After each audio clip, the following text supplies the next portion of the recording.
आमच्या खासदाराला कोणतरी विकत घेतायत, असा सगळा बनाव हा उभा टाकून केला जातो.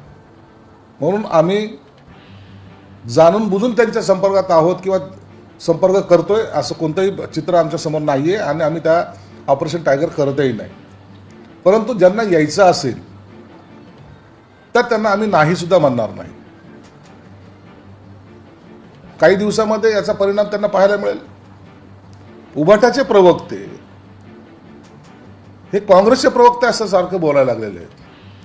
म्हणून आता ह्या पक्षाचं भवितव्य निश्चित काय आहे हे त्या ठिकाणी असलेल्या लोकप्रतिनिधीला सुद्धा समजत नाही. म्हणून ते जर त्यांचा काही निर्णय घेत असेल तर त्याला त्याची जबाबदारी ही आमची नाही आहे. ऑपरेशन टायगर जर करायचं असेल तर एकनाथ शिंदे साहेब कधीही ते निर्णय घेऊ शकतात. परंतु आता ही आमची मानसिकता नाही आहे. काही लोक आहेत संपर्कात ज्यांना तुमच्याकडे यायची आहेत, अनेक जण संपर्कात आहेत, अनेक लोक बोलतात पण आहेत. परंतु आता काय निर्णय घ्यायचा आहे हे एकनाथ शिंदे साहेब ठरवतील. व उबाटाच्या मेळाव्याला हजर राहणे आणि त्यातून काही निष्पन्न न होणे हेच तर त्यांचे आलेलं फ्रस्ट्रेशन त्या खासदारांना आहे. म्हणून आता ते मला या काही येत्या महिनाभरामध्ये हे सगळं एकत्र राहतील असं वाटत नाही.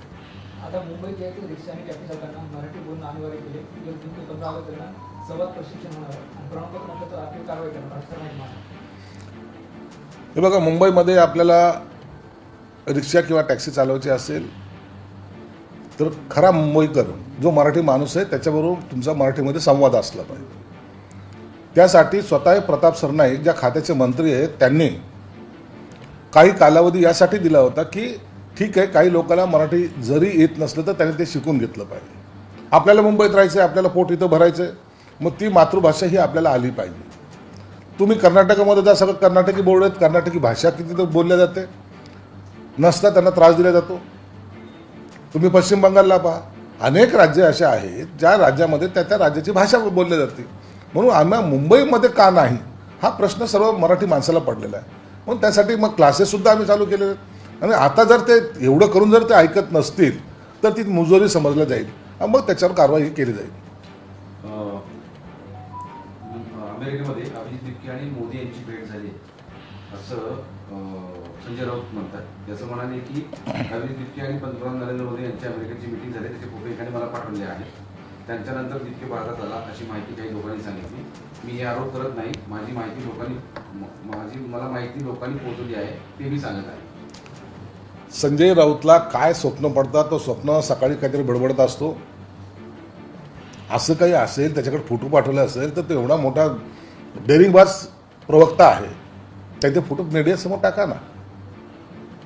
उगाच काहीतरी आरोप प्रत्यारोप करायचं आणि काहीतरी सनसनाटी निर्माण करायची हे संजय राऊतचं धोरण आहे.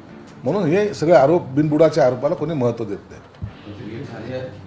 कसलीच भेट झाली, काय झाली ते त्याने पुरावे सादर केले पाहिजे ना. हवेत गोळ्या मारणं हा संजय राऊतचा मुळात धंदा आहे.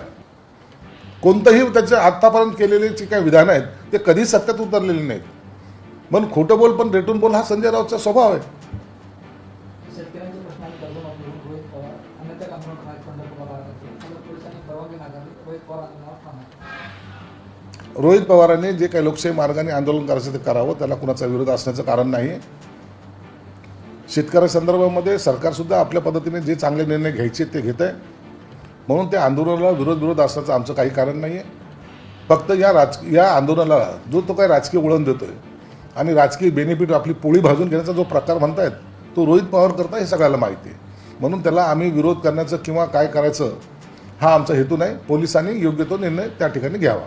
नाशिकचा तिढा सुटला आहे, मात्र जळगाववर ते शिवसेनेचे तुमच्या निबंध ते लढण्यावर ठामाची माघार घेतली. नाशिकचा तिढा सुटलाय तसा जळगावचाही सुटेल. आज किंवा उद्या त्याचाही निर्णय होऊन जाईल. महायुतीमध्ये जे अनेक काही लोकांना वाटत होतं की हे यांचं लढाई झाली पाहिजे, त्यांच्या त्या स्वप्नावर आता पाणी फिरलं गेलेलं आहे. आणि म्हणून येणाऱ्या विधान परिषदेच्या 17 जागा या महायुतीच्या निवडून येणार आहेत. रुपाली चाकणकर यांचा व्हॉट्सअप स्टेटस चर्चेत आला. त्यासमोर ती माझी झोपडी जाळण्याचे केले काही करावे, झोपडी अशी आग विनंती नाही असं स्टेटस ठेवलं त्यांनी व्हॉट्सअपला. आता रुपाली चाकणकर असेल किंवा इतर असतील त्यांच्यावर जे काही कारवाई चालू आहेत त्यावर मला वाटतं बोलणं उचित नाही. पोलीस आपल्या पद्धतीने तपास करतायत आणि योग्य तपास झाल्यानंतरच त्याच्यावर भाष्य करणे योग्य राहील. कृषी मंत्री दत्तात्रय भरणे व्हिडिओ कॉल व्हायरल झाला की साधा गरीब माणूस तुम्ही मोठं माणसं असं काही शेतकऱ्यांना बोलताना बाहेर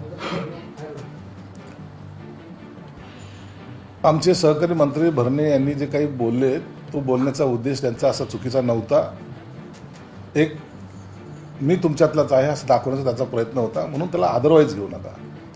शेतकरी राजाला कोणी हिणवण्याचा किंवा दुखवण्याचा कधीच प्रयत्न करणार नाही आणि कोणी करू पण नाही. ही सगळ्यांची भूमिका आहे. म्हणून भरणे शेतकरीच आहे आणि असं संवाद एखाद्या वेळेस झाला तर त्याचा भाव करण्याचं काही कारण नाही. वेरूळमध्ये अंतर्गत बाबतीत शिक्षकाचा खून झाला असा आरोप त्यांच्या नातेवाईकांनी केला शिक्षकाचा.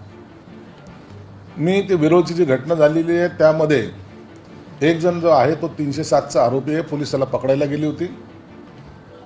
त्या संदर्भामध्ये मी स्वतः ग्रामीण SP जाधव यांच्याशी बोललेलो आहे. PM त्या जो मृत पावलेला त्याचा PM होत आहे. पोलीस योग्य दिशेने तपास करत आहेत आणि जो कोणी त्याच्यात आरोपी असेल त्याला निश्चित अटक केली जाईल.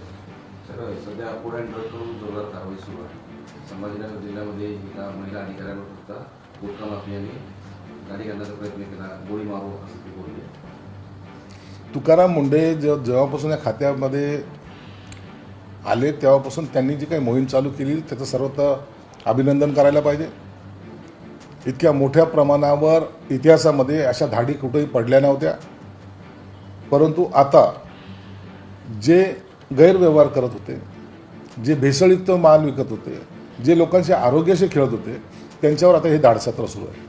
म्हणून याचं आम्ही सर्वजण स्वागत करतो आणि त्यांना जे काही प्रोटेक्शन पाहिजे असेल सरकार निश्चित त्या अधिकाऱ्यांना देईल आणि कोणत्याही जर या कारवाईमध्ये कोणी जरी मध्ये आला तर त्याच्यावर सुद्धा कारवाई करण्याचे आदेश हे माननीय मुख्यमंत्र्यांनी दिलेले आहेत. सर, पण गेल्या 8 दिवसामध्ये 9 दिवसामध्ये 250 सॅम्पल आलेले आहेत फूड अँड ड्रगकडे. मराठवाड्यातल्या 8 आणि उत्तर महाराष्ट्रातल्या 4 जिल्ह्यातून. आता ते तपासणीसाठी आपल्याकडे यंत्रणाच नाही, मनुष्यबळ नाही, तंत्रज्ञान असले माणसं नाही, मशिनरी नाही. या सगळ्या कारवाई केल्यानंतर सुद्धा मग हे नेमकं त्या लोकांना जेरवारी होणार का, त्यांना दंड होणार असा प्रश्न उपस्थित केला. त्यासाठी काही तुम्ही आता याच्यावर सर्व पर्याय निघतील. आतापर्यंत जे अधिकारी झोपलेले होते ना याच्यामध्ये मूळ जो कोणी मिक्सिंग करतंय काय करतंय त्याच्यापेक्षा ते अधिकारी काय करत होते हा प्रश्न उपस्थित होतो. मग अशा लॅब पहिल्या का तयार झाल्या नाहीत, का आपल्याकडे सॅम्पल तपासले जात नाहीत. अधिकारी जसा आला त्यानंतर हे खडबडून जागे झालेले बाकीचे अधिकारी आहेत. मी तर स्पष्टपणे सांगितले की काही लोकांचे लागेबांधे ह्या व्यापाऱ्यांशी सुद्धा होते. म्हणून आता मुंडेंना काम करताना कोणतीही अडचण येणार नाही. त्यांना जे काही पाहिजे असेल लॅबसाठी जे काही मदत पाहिजे असेल किंवा जे काही यंत्रणा उभी करायची असेल सरकार त्याला सर्वतोपरी मदत करणार आहे. माझ्या जिल्ह्यात असेल तर मी आता DPC मधून आज त्याला मंजुरी देऊन टाकेल. परंतु हे कारवाई ह्या थांबता कामा नये, या पूर्ण झाल्या पाहिजेत असं आमचं स्वतःचं मत आहे. राज्याच्या अनेक ठिकाणी तुटवडा आहे. विदर्भात तर अक्षरशः रांगा लागलेल्या आहे. नाशिकमध्ये देखील बोगस खतं मिळत आहे. परवाच्या कॅबिनेटमध्ये यावर चर्चा झालेली आहे.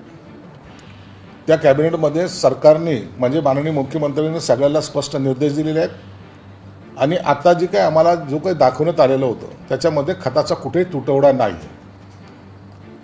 अपेक्षापेक्षाही जास्त खताची आपल्याकडे साठा आहे असं सचिवांनी सुद्धा आमच्या सगळ्या कॅबिनेटसमोर स्पष्ट केलेलं आहे.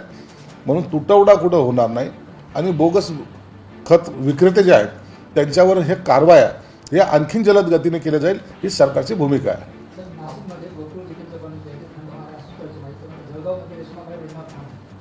झालं ना. अमरावतीत काँग्रेसचे उमेदवार देशमुख हे सगळ्यांची निवडणूक प्रक्रियेतून अचानक गायब झाले आणि आता तिथे काँग्रेसला वंचितचा उमेदवाराला पाठिंबा देण्याची चर्चा सुरू आहे. काँग्रेसवर ही वेळ आली. काँग्रेसचं आता अस्तित्व संपलेलं आहे. काँग्रेसच्या कार्यकर्त्यामध्ये आपसातच एवढी लाथाळी झालेली आहे. कोणी कुणाला सहकार्य करायला तयार नाही.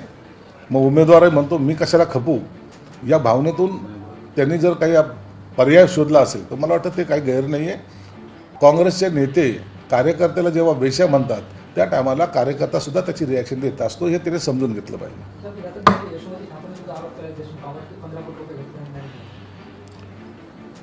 हे तुम्ही सत्तेमध्ये जेव्हा होता तेव्हा हे आरोप का नाही केले. 19ला तुम्ही सत्ता भोगली ना, उबाठाबरोबर गेले त्या टायमाला तुम्ही किती घेतले होते, तुम्हाला कसे मंत्रिपद मिळाले होते. याचंही उत्तर त्यांनी दिलं पाहिजे. कार्यकर्त्यावर आरोप करताना नेते कसे वागतात हे सुद्धा ठरणं गरजेचं आहे.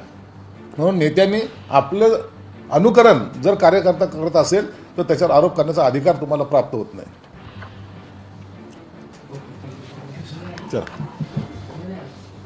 शेवटचं हे संभाजीनगर आणि कोल्हापूर जिल्ह्यामध्ये पायलट प्रोजेक्ट राबवला जातोय खत विक्रीचा ऑनलाईन.